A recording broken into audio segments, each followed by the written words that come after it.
అని ఇక్కడ ఈ సుఖదుఖాది లక్షణములు, కర్తృభోక్తృత్వ లక్షణములు ఏవైతే ఉన్నాయో అవన్నీ కూడా తాను అనే స్వరూపమైన తన శుద్ధాత్మకి లేకపోయినప్పటికీ, ఆ శుద్ధాత్మ లేకపోయినప్పటికీ అని అర్థం. ఇక్కడ అనేవం అనే మాట ఇలా తీసుకోవాలి. ఇంకోటి కూడా అనేవం అనే మాట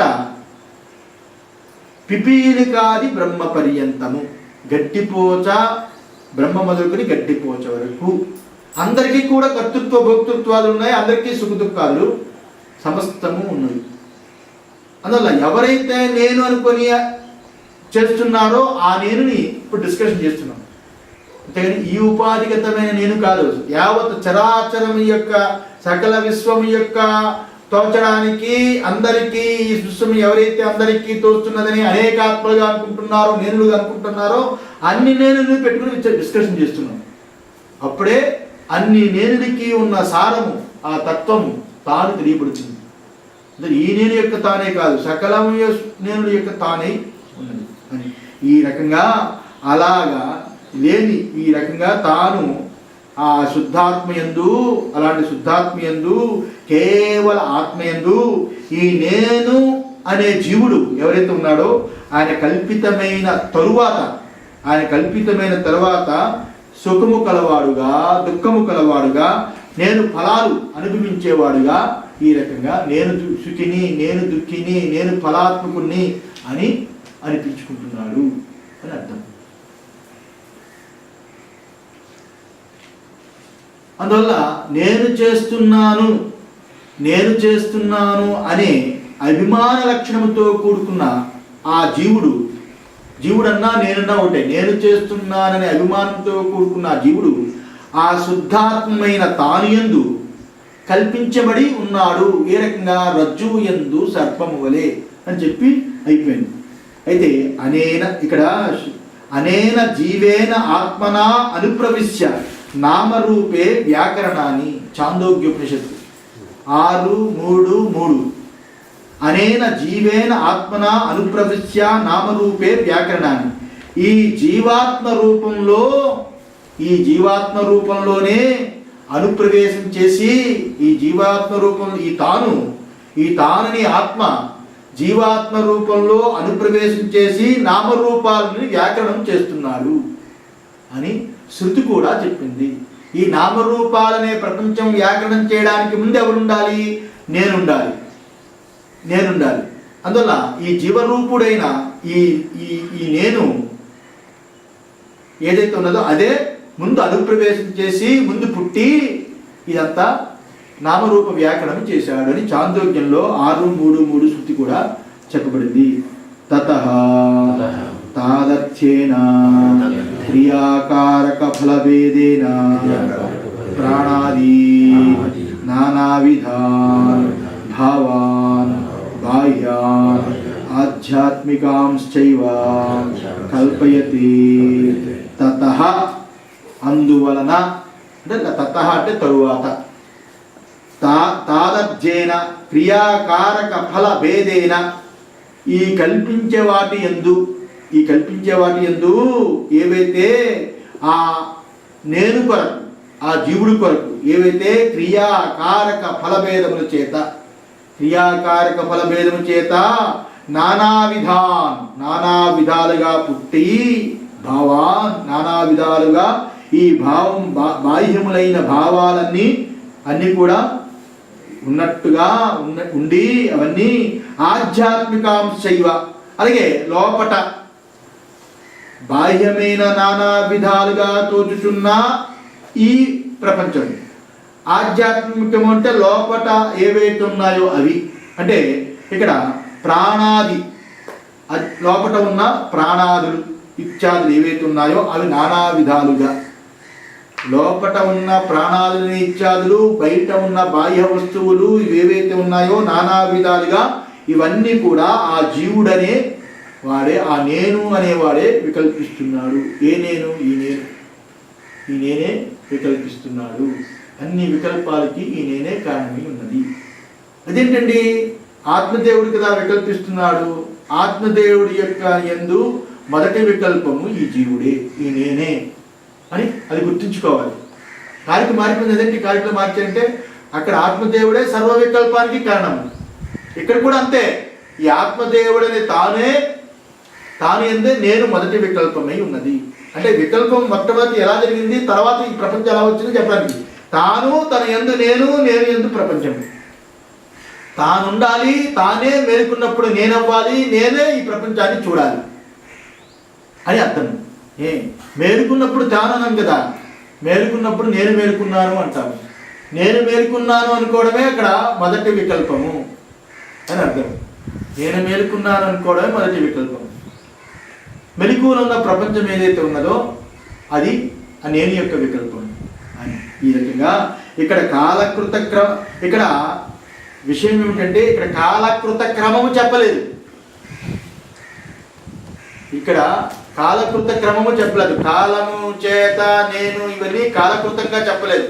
కాలం ఎక్కడున్నది? ప్రపంచంలోనే ఉన్నది. అంటే ముందు జీవుడే పుట్టాడు.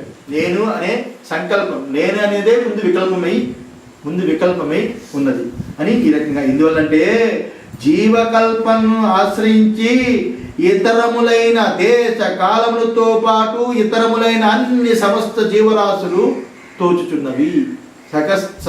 సకల ప్రపంచమంతా కూడా దేశకాలాదులతో తోచున్నది. దేశకాలాదులతో తోచే సకల ప్రపంచానికి ముందు నేను ఉండాలి. అందువల్ల కాలకృతం కాదు ఈ జీవుడు. ఈ నేను కాలకృతం కాదు.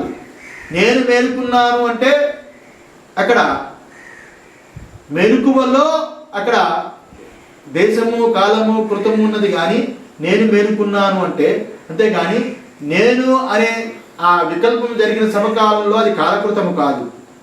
నేను తర్వాత వచ్చే ప్రపంచంలో దేశ కాలకృతములై ఉన్నవి అని.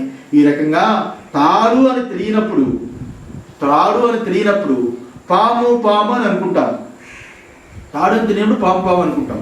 ఆ రకంగా అన్ని వికల్పాలు ఏవైతే ఆ రకంగానే కదా అన్ని రకాల వికల్పాలు ఆ పాము ఎందుకు జరుగుతాయి. తాడు అని తెలియనప్పుడు తాడే అక్కడ పాముగా అనిపించుకున్నది. తాను అని తెలియనప్పుడు తానే నేనుగా అనిపించుకున్నట్టుగా తాడు అని తెలియనప్పుడు తాడే పాముగా అనిపించుకున్నది. పాముగా అనిపించుకున్న తరువాత కదా అన్ని వికల్పాలు ఫలహేతుకారం అన్న కదా, హేతుఫలాత్మకారం అన్నట్లుగా అక్కడ పామును అనుకున్న తర్వాత కదా మిగతా వికల్పాలు, తర్వాత జరిగే వికల్పాలన్నీ జరుగుతాయి. ఏమిటి? పాము నాలుగు జాపినట్లుగా, బుసగొడుతున్నట్లుగా, కదులుతున్నట్లుగా, తోక ఆడిస్తున్నట్లుగా ఇన్ని రకాల వికల్పాలన్నీ పాము అనుకున్న తర్వాత వికల్పాలు జరుగుతాయి. తాడు పాము అయిపోలేదు, పాము అక్కడ కదలటం లేదు. ఆ కదలికలన్నీ పాము యొక్క వికల్పం చేత. పాముని వికల్పము తాడే అలా వికల్పించబడి పాముగా కనిపిస్తున్నది. తాడుని వదిలి పాము లేదు, పాముని వదిలి వికల్పాలు లేదు. వికల్పాలు పాము రెండు తాడే ఉన్నది అనేది ఇక్కడ అర్థం.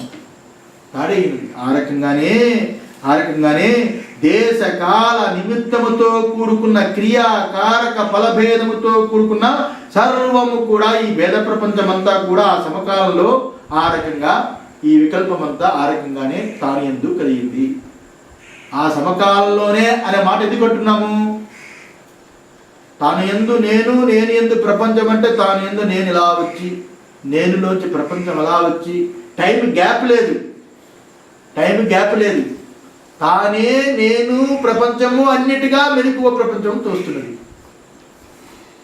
అది ఆ సమకాలంలోనే తాడు పాము అని తెలిసిన సమకాలంలోనే తోకాడుతున్నట్టుగా, పుస కొడుతున్నట్లుగా, అలాగే కదులుతున్నట్లుగా, అలాగే నాలుగు జాపుతున్నట్లుగా ఆ పాము అని తెలిసిన సమకాలంలోనే ఏ రకంగా అన్ని వికల్పాలు తోస్తాయో ఆ రకంగా నేను అనుకున్న సమకాలంలోనే సకల ప్రపంచము నేనుతో తోస్తున్నది.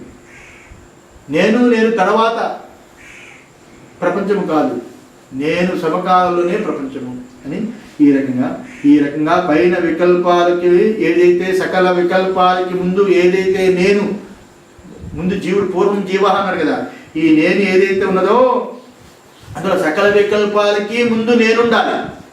అంతే కదా, సకల వికల్పాలకి ముందు నేనుండాలి. అలాంటి దాని అందే అన్ని వికల్పాలు ఏవైతే ఉన్నాయో అన్ని వికల్పాలు జరగాలి. అందువల్ల మొదటి వికల్పము మొదటి వికల్పం ఎవరు? ఈ నేను. మొదటి వికల్పము ఈ నేను. ఇది ప్రథమ వికల్పంగా తీసుకోండి అని. ఈ జీవుడే ప్రథమ వికల్పము అని. అవస్థలు తొలగినప్పుడు, ఈ అవస్థలు తొలగినప్పుడు ఏదైతే ఈ అవస్థ ఈ యొక్క ప్రపంచముతో పాటు నేను ఈ రెండు తొలగినప్పుడు నేనుతో పాటు సర్వ జగత్తు అనే కల్పన తిరోభావం చెందుతుంది కదా. అందరికీ అది తెలిసినది. ఈ మెలకువతో ప్రపంచముతో పాటు నేనుతో పాటు ప్రపంచము ఏదనుకున్నా ఆ రెండు ప్రపంచం అనే మెలకువ తొలికినప్పుడు, తిరోభావం చెందినప్పుడు అక్కడ ఏమి రెండవది లేనిది. అందువల్ల ఇదంతా సర్వము వికల్పము అనడానికి ఇది అనుభవమా కేవలము భావమా? అనుభవమే ఉన్నది కదా. ఈ రకంగా నేను ఆశ్రయించి క్రియాకారక ఫలభేదం చేత ఇక్కడ నానా ప్రాణాదులుగా ఏవైతే ఇక్కడ నానా ప్రాణాదులు అంటే స్థావర జంగములు, ఇక్కడ ప్రాణాదీన్ అన్నాడు కదా. ప్రాణాదీన్ అంటే ఇక్కడ ప్రాణాములు అంటే ప్రాణాదీన్ అంటే ఆది శబ్దం చేత ఇక్కడ ప్రాణములు అంటే స్థావర జంగములు, కదిలేవి కదలనివి అంటే కదిలే ప్రాణులు. కదిలే ప్రాణంలో కూడా కథలు ఉన్నాయి కదా. లోపట ప్రాణం ఉన్నప్పుడు శరీరం కదులుతుంది, ప్రాణం లేనప్పుడు శరీరం కదలదు కదా. స్థావరము జంగము మన శరీరంలోనే ఉన్నది. ప్రాణాన్ని ఆశ్రయించి కదులుతుంది. ప్రాణం లేకపోతే శవమైపోతుంది. ఏం పోయింది? చావు అంటే ప్రాణం పైకి పోయింది కాబట్టి అది జడమై ఉన్నది. స్థావరము జంగమముతో కూడుకునే సకలము ఉంటుంది. పని ప్రాణాదులతో కలిగే చేతనారూపములు ఇవనుకున్న స్థావరములు ఏవైతే ఉన్నాయో, స్థావరములు అంటే అచేతనములు. అచేతములు అంటే ఏంటి? మృత్తిక, పాషాణాదులు, కొండలు, గుట్టలు, చెట్లు ఇలాంటివి ఏవైతే ఉన్నాయో సమస్తము పాషాణాదులు. అలాగే ఆదిదైవిక ప్రాణాది అంటే ఇవన్నీ మాట. ఇవన్నీ తీసుకుని ప్రాణాదీన్ అని చెప్పుకోవాలి. ఆదిదైవికమైన ఏవి? స్థావర జంగములనే ప్రాణాదులు. అది ఆదిదైవికమైన ప్రాణులు. ఆదిదైవికమైన ప్రాణులు అంటే ఎవరు? సూర్యుడు, చంద్రుడు, నక్షత్రాలు ఇలా ఏవైతే సమస్త బాహ్యంగా ఏవైతే వేరువేరుగా కనిపిస్తాయో ఈ బాహ్య భావాలు, స్థావర జంగమాత్మకమైన జగత్తు, అంతరిక్షమైన సూర్య చంద్ర నక్షత్రాలు, ఈ సర్వభావాలు ప్రాణాదీన్. ఆ రకంగానే అవే కాకుండా నానావిధాన్ బాహ్యాన్ని, ఇవన్నీ బాహ్యాలని చెప్పాడు. అలాగే ఆధ్యాత్మికాంశైవ అని ఎంతో చెప్పాడు కదా. ఆధ్యాత్మికాంశైవ అంటే లోపట ఏమిటి? జ్ఞానము, తెలివితేటలు. జ్ఞానం అంటే ఈ తెలివితేటలు, బుద్ధి యొక్క జ్ఞానం, తెలివితేటలు, కుతూహలము, తెలుసుకోవాలని కుతూహలము, ఇచ్ఛ, అలాగే భయము, ఆ రకంగానే ఆశ్చర్యము, ఆ రకంగానే అనేక రకమైన మరో రథాలు, తీరనివి ఏవైనా ఉంటే ఆ మనసులో తీర్చుకుంటూ ఉంటాం.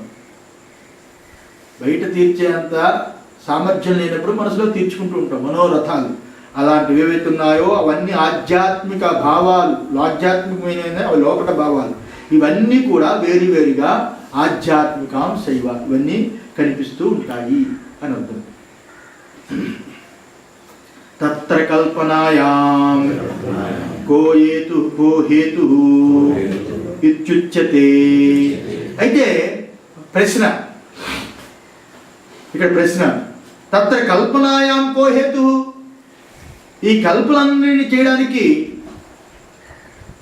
కారకుడు ఎవరు? హేతుభూతుడు ఎవరని? కారకుడు ఎవరు? కారణభూతుడు ఎవడు ఈ కల్పనలన్నీ చేయడానికి? ఇది ఉచ్యతే, దానికి చెప్తున్నాడు. యోసౌ స్వయం కల్పితః జీవః సర్వకల్పనాయాం అధికృతః. నైనా సమస్త సూర్య చంద్ర నక్షత్రాదులు మొదలుకొని ఏదైతే అంతరిక్షంలో కనిపిస్తున్నదో, ఏదైతే భూమిలో స్థావర జంగమాత్మకమైన సకలము ఏదైతే బాహ్యంగా కనిపిస్తున్నదో, అంతరమైన కుతూహలము, ఆలోచన, శ్రద్ధ, ఇచ్ఛాదులు ఏవైతే లోపల కనిపిస్తున్నాయో వీటన్నిటికీ ఎవరు కల్పిస్తున్నారు అని అడుగుతున్నావు కదా నాయన. యోసౌ జీవ, ఆ జీవుడు నేననేవాడే ఇవన్నీ కల్పిస్తున్నాడు. నేను లేకపోతే ప్రపంచము తోచదు. తానియందు కేవలం తానియందు ప్రపంచము తోచదు. తానుని నేనుగా అనుకున్నప్పుడే ప్రపంచం చూస్తుంది. అందులో నేను యొక్క వైచిత్ర్యమే ఈ ప్రపంచం అని అర్థం. యోసౌ స్వయం కల్పిత కృత, స్వయం కల్పితుడైన అంటే ముందే కల్పించబడిన, తానే జీవుడుగా కల్పించబడిన అని అర్థం. ఈ రకంగా కల్పించబడిన సర్వ వికల్పాలకి అతడే హేతు అవుతున్నాడు, కారణభూతుడు అవుతున్నాడు, ఇంకెవ్వడు కాడు అని ఇక్కడ చెప్పించాడు. ఈశ్వరుడు కాదు కల్పించింది, ఇదంతా ఈశ్వర సృష్టి, లోపల జీవ సృష్టి కాదు. లోపట బయట అంతటా నేననేవాడే కల్పిస్తున్నాడు. నేనెవరు? ఈ తానే ఉన్నది. తానని తెలియనప్పుడు నేను ఆ నేనే ఇంత కల్పిస్తున్నాడు అని. సర్వ కల్పనాయాం అధికృత, అందువల్ల ఇలాంటి సర్వ కల్పనకి అతనే అధికృతుడై ఉన్నాడు, అధికృతుడై ఉన్నాడు. ఏ సహా యథా విద్యా యాదృశీ విద్యా విజ్ఞానం యస్య ఇతి యథా విద్యా తథా విదైవ స్మృతిః తస్యైత తథా స్మృతిః భవతి స ఇతి. స యథా విద్యా, ఏదైతే ఎటువంటి విద్య ఆ జీవుడికి ఆ నేనుకు ఉన్నదో, ఎటువంటి విద్య, ఆ విద్య అంటే విజ్ఞానం, ఎటువంటి విజ్ఞానము ఆ జీవుడికి ఉన్నదో అటువంటి స్మృతియే అతనికి ఉంటుంది. ఎటువంటి విజ్ఞానం ఉన్నదో ఆ రకంగానే ఆ విధంగానే స్మృతి అంటే స్మరణ కూడా అతనికి ఉంటుంది అని. అంటే ఆ విజ్ఞానముని స్మృతి అనుసరించి ఉంటుంది. ఆ స్మృతి, ఆ భావాలు, లోపల ఉన్న భావాలు మళ్ళీ ఆ విజ్ఞానాన్ని వాడుకుంటూ ఉంటుంది. అంతే కదా. బయట విషయాలు చూస్తాడు, అది విజ్ఞానం, అది లోపల వేసుకుంటాడు. ఆ విజ్ఞానం చేత వాడు ఉద్యోగాలు ఇలాంటివన్నీ చేసి ఆ విజ్ఞానం చేత బతుకుతున్నాడు కదా. లోపల తెలుసుకున్న విద్య చేతనే కదా, తెలుసుకున్న విద్య లోపల దాచుకునే కదండి. దాని మీద అపాయింట్మెంట్ కోరుకుంటాడు, ఉద్యోగం సంపాదించుకుంటాడు. లోపల ఉన్న ఆ విజ్ఞానం అనే భావం ఏదైతే ఉందో బాహ్య ప్రపంచంలో ఆ విజ్ఞానాన్ని వాడుకుంటాడు. లోపల స్మృతి రూపకంగా ఉంటుంది, బయట విజ్ఞాన రూపకంగా ఉంటుంది కదా. ఇది ఈ రకంగా ఏదైతే యాదృశీ విద్య విజ్ఞానస్య యథా ఇది యథా విద్య, ఎటువంటి విద్యయో తథా విథైవ స్మృతి, అటువంటి స్మృతియే ఉంటుంది. వారి నేనుకి ఎటువంటి విజ్ఞానం ఉంటుందో అటువంటి స్మృతే ఉంటుంది. ఎటువంటి స్మృతి ఉంటుందో అటువంటి విజ్ఞానమే ఉంటుంది. అంటే వాడి స్మృతిలో లేని విజ్ఞానము బయట ఎలా ఉంటుంది తెలియదు వాడికి అని అర్థం. బయట ఏదైతే తెలుసుకున్నాడో అదే స్మృతి రూపంగా ఉంటుంది. తెలియని దాన్ని స్మృతి రూపకంగా ఎలా ఉంటుంది తెలియదు అని అర్థం. ఈ రకంగా తస్యైవ తథా స్మృతి భవతి స ఇది, అతని యొక్క స్మృతి ఆ రకంగానే కలుగుతుంది అని అర్థం. ఇక్కడ ఏమిటి? ఎట్టి విద్య అతనికి ఉంటుందో అటువంటిదే స్మృతి కలవాడని యథా విద్య తథా స్మృతి అని చెప్పాడు. ఈ ఆత్మ తనకు తానుగా ఉన్నప్పటికీ, ఈ ఆత్మ నేనుగా అనిపించుకున్నప్పుడు స్వయం కల్పిత అని ఇక్కడ అర్థం. ఈ ఆత్మ తనకు తానుగా ఉంటున్నప్పటికీ నేనుగా కల్పన జరిగినప్పుడు, తాడుగా ఉన్నప్పటికీ పాముగా కల్పించబడింది. పాముగా ఎందుకు కల్పించబడిందండి అంటే ఏం చెప్తాం దానికి? పాము కల్పించిందా లేదా నీకు? ఆ కల్పన ఎలా జరిగింది, ఎందుకు జరిగింది అంటే తాడే ఆ కల్పించుకుందని చెప్పక తప్పదు. అక్కడ తాడు ఎందుకు పాము తాడు పాముగా కల్పింపబడడానికి కారకుడు ఎవడు? మరి చూసేవాడు పాము కల్పించుకున్నాడంటే అది తప్పు కదా. చూసేవాడికి ఇంద్రియ లోపం ఉందా, బుద్ధి లోపం ఉందా, ఏ లోపం ఉందని? అన్ని అవయవాలు బాగున్న వాడికి కూడా పాముని కనిపిస్తుంది కదా. ఆ తాడు అనేది పాముగా ఎందుకు కనిపించింది అంటే తాడే అక్కడ పాముగా వికల్పించబడింది. ఎందుకు కల్పించబడింది అంటే కల్పనకి పెద్ద స్టోరీయా, చెబుతున్నదే కల్పన కదా. కల్పన అనేసి ఒక అతిలోక సుందరి జగదేక వీరుడు అనే సినిమాలో చూడకూడదు. కల్పన అంటే దేనిదని అర్థం, ఉన్నట్టుగా కనిపిస్తుంది అని. స్వయం కల్పిత, తానే నేనుగా కల్పితుడై ఉన్నాడు. ఈ జీవుడే సర్వకల్పనకి కారణభూతుడై ఉన్నాడు అని. అటువంటి వాడికి ఎట్టి విద్య అతనికి ఉందో అటువంటి స్మృతియే కలదని ఇక్కడ చెప్పాడు. అతః हेतुकल्पना विज्ञानात् फल विज्ञानात् ततो हेतुफलस्मृति ततः विज्ञानात् ततः तदर्थक्रियाकारक तत्फलभेद विज्ञानानि तेभ्यः तत्तु స్మృతి. అది ఇక్కడ ఏదైతే అతః హేతుఫలాత్మనా విజ్ఞానాత్, జాగ్రత్తగా వినండి. ఇక్కడ విజ్ఞానము స్మృతి ఆయనకి ఏ రకంగా ఉంది? లోపట స్మృతి, బయట విజ్ఞానం, అంటే బయట వస్తువు ఏ రకంగా ఉందంటే అతః అందువలన హేతుకల్పన విజ్ఞానాత్, హేతుకల్పన విజ్ఞానము ఏదైతే ఉందో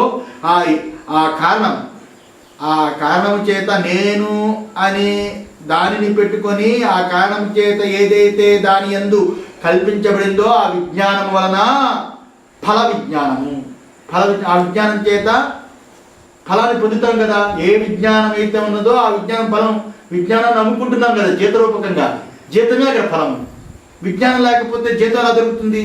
విజ్ఞానం అనే దాని చేత ఫలాత్మకంగాను. అంటే ఇక్కడ ఏమిటి? ఏదైతే ఫలాత్మకము, ఫలాత్మ విజ్ఞానము అంటే ఏమిటి? అన్నము, అన్నపానాదులు కదా. లోకంలో మనకి ఏమి ఫలం అంటే అక్కడ అర్థం ఏంటి? అన్నపానాదులు. అలాగే స్త్రీ చందన అలంకారాదులు ఏవైతే ఉన్నాయో ఇవన్నీ విజ్ఞానము చేత కలిగే ఫలములు. విజ్ఞానం అంటే హైలీ ఎడ్యుకేటెడ్ అని కాదు. విజ్ఞానం అంటే లోపల ఉన్న భావాలు, తెలివితేటలు, మనకి తెలిసిన విషయాలు లోకంలో చూస్తున్నవి వాటి దాంతో మనం విజ్ఞానం నేర్చుకుంటాం. పెళ్లి చేసుకోవాలి, పిల్లలు కనాలని ఎవరైనా నేర్పాలా? లోకంలో చూసి పెళ్లి చేసుకోవాలి, పిల్లలు కనాలి, ఆ రకంగా చూసి ఇచ్చేస్తాం. ఇదే విజ్ఞానం, లోక విజ్ఞానం అని. ఇలాంటి లోక విజ్ఞానం ఏదైతే ఉన్నదో దాని చేత ఆకలి వేస్తే అందరూ అన్నం తింటున్నారు, ఆ విజ్ఞానం. చిన్న పిల్లడికి తల్లి పాలిస్తుంది, తర్వాత చెంచాతో అన్నం పెడుతూ ఉంటుంది. అవన్నీ తల్లి చేస్తున్నప్పుడు వాడికి నోటితో అన్నం తినాలి, కళ్ళుతో చూడాలి, కళ్ళుతో చూస్తున్నా తెలియదు. చూస్తుంది కళ్ళుతోటి చూస్తాడు, తింటుంది నోటితోటి తింటాడు. కానీ ఈ ఇంద్రియాలతో చేస్తానని వాడికి ఇంద్రియాల యందు అన్నివేశం లేదు, కేవలము జ్ఞానం చేతనే ఉన్నాడు. ఆ చెట్టు అంటే పిల్లలు దేవుడితో సమానం అంటే అర్థం. ఇంద్రియాల ఆరోపణ ఎవరు చేస్తున్నారు?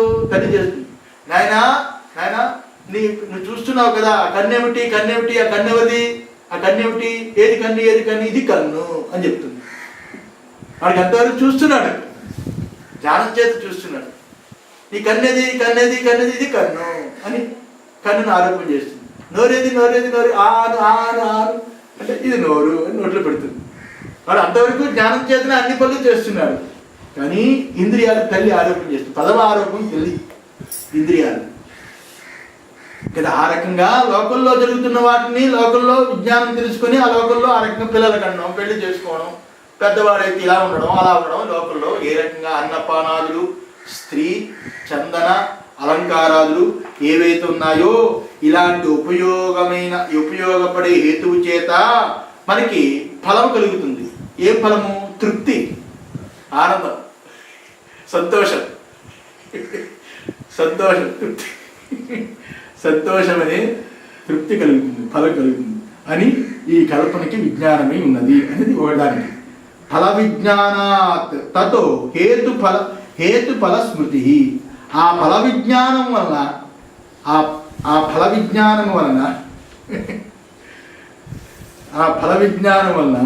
దానిని అనుసరించి హేతుఫల స్మృతి కలుగుతుంది.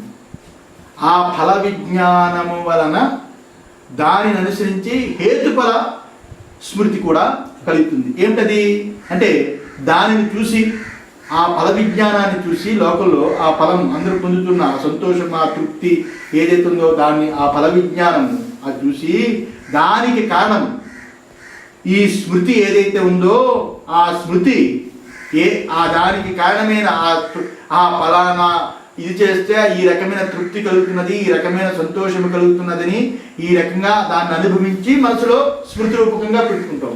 అది ఫలహేతు. అది మళ్ళా ఆ తృప్తి, ఆ సంతోషం కోసం మళ్ళా ఆ విజ్ఞానాన్ని పొందుతూ ఉంటాం అనేది దానికి అర్థం. ఇక 3 తద్విజ్ఞానం తతః తదర్థ క్రియాకారక తత్ ఫలభేద విజ్ఞానాన్ని. ఇక్కడ ఆ హేతుఫల స్మృతి వలన, దాని స్మృతి ఏదైతే ఉందో దాని స్మృతి వలన దొరికే వస్తువులు ఏవైతే ఉన్నాయో క్రియాకారక ఫల విజ్ఞాన భేదములు అని. ఆ భేదములు అంటే ఏమిటి? ఆ స్మృతి చేత మరలా ఆ కనిపించే విజ్ఞానం, ఆ స్మృతి లోపల ఉంది కదా, ఒకసారి అనుభవించాం, అనుభవించిన ఫలం ఏదైతే ఉందో ఆ సంతోషము లోపల ప్రింట్ అయిపోయింది. ఆ సంతోషమునే లోపల ఏదైతే ప్రింట్ అయి ఉందో ఆ స్మృతి చేత మరలా ఆ కనిపించే విజ్ఞానం కల్పన చేత, తర్వాత మళ్ళా క్రియల చేత కారకుడై ఫలాన్ని మళ్ళా అనుభవిస్తాం. ఇలాగ క్రియాకారక ఫలము ఈ రకంగా పొందదగినది. దాని చేత ఆ ఫలం, ఆ రకమైన క్రియాకారక ఫలభేద విజ్ఞానము అని ఇక్కడ చెప్పాడు. తేభ్య తత్స్మృతి, ఆ విజ్ఞానం వల్ల మళ్ళా స్మృతి, ఇది స్మృతి విజ్ఞానము అని ఈ రకంగా చూపించాడు. తత్ స్మృతేశ్చ పునః తత్ విజ్ఞానాని ఇత్యేవం బాహ్యాన్ ఆధ్యాత్మికాంశ్చ ఇతరేతర నిమిత్త నైమిత్తిక భావేన అనేకధా కల్పయతే. తత్ స్మృతేశ్చ పునః తత్ విజ్ఞాని, ఈ రకంగా స్మృతుల వలన మరలా ఆ విజ్ఞానము, నేను ఉన్నంత వరకు స్మృతులు విజ్ఞానములు ఉంటూనే ఉంటాయి.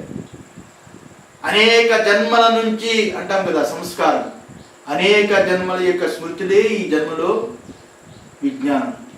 ఈ జన్మలో ఉన్న విజ్ఞానము వచ్చే జన్మకి ఆగామిగా స్మృతులు, జ్ఞానము కలగనంత వరకు స్మృతులు నేను అనుకున్నంత వరకు దానికి ఆ నేనుకి ఉత్పత్తులు తప్పవు, ఆ రకంగా స్మృతులు తప్పవు.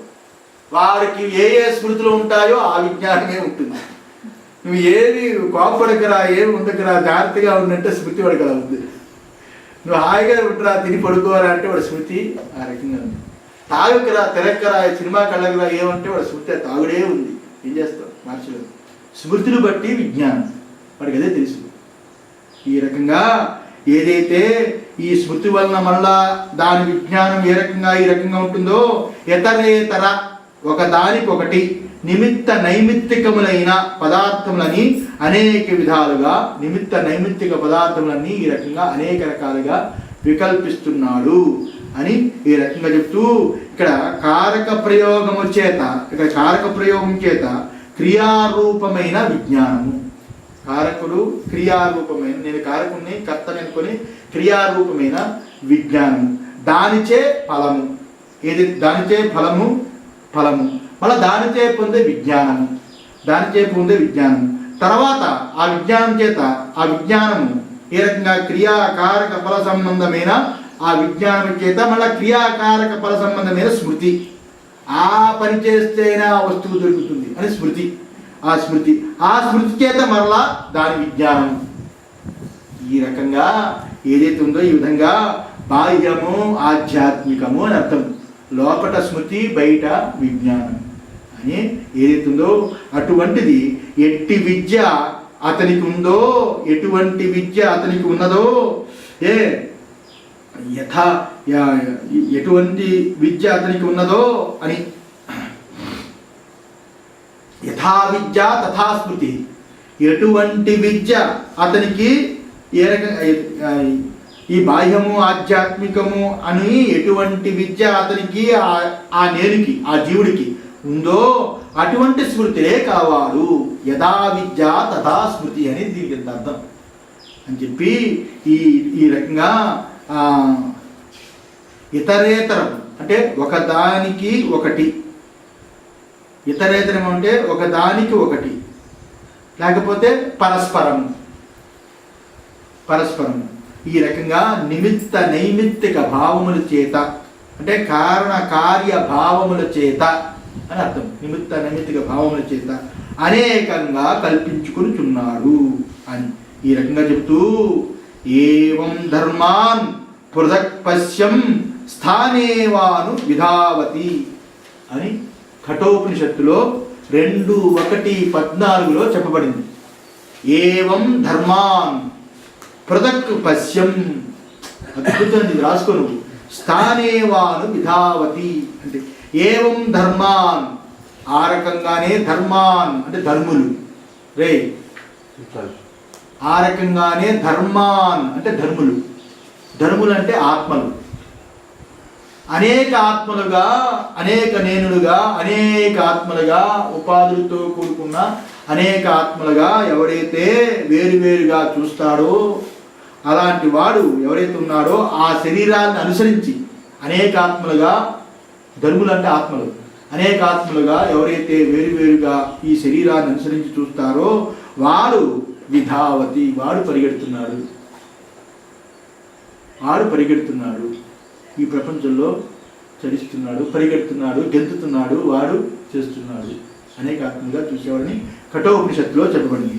ఈ రకంగా యథా విద్య తథా స్మృతి అని ఈ జీవుడు కల్పిస్తున్నప్పటికీ ఈ విశుద్ధమైన, ఇక్కడ తెలుసుకోవాల్సింది ఏంటంటే యథా విద్య తథా స్మృతి అని జీవుడు ఈ రకంగా కల్పిస్తున్నప్పటికీ ఈ విశుద్ధమైన ఆత్మయందు, ఈ విశుద్ధమైన తన స్వరూపమైన ఆత్మయందు ఈ జీవ నేను అనున్నది ఏదైతే ఉన్నదో అది ప్రథమ వికల్పం అని చెప్పడం చేత ఈ కారిక ఇది ప్రథమ వికల్పము అని చెప్పడానికి ఈ కారిక వచ్చింది. ఈ నేను అను అనేది ఏదైతే ఉన్నదో ఈ నేను అనే దానికి ఈ తానే ఆధారమై ఉన్నదని ఆ తానిని చూపించడానికి ఈ కారిక యొక్క ముఖ్య ఉద్దేశమని మర్చిపోకూడదు. తానుని చూపించడానికి ఈ కారిక ముఖ్య ఉద్దేశము. ఈ తానుని వదిలి నేను అనుకున్నప్పుడు నేను యొక్క యాతనే ఈ రకంగా ఉంటుంది. ఈ స్మృతులు విజ్ఞానములతో కూడుకుని ఈ రకంగా ఉంటుంది చెప్పడానికి వచ్చింది. ఇదే ఇక్కడ రహస్యం అని. సహనా భవతు సహనో భునక్తు సహ వీర్యం కరవావహై తేజస్వినావధీతమస్తు మా విద్విషావహై ఓం శాంతి.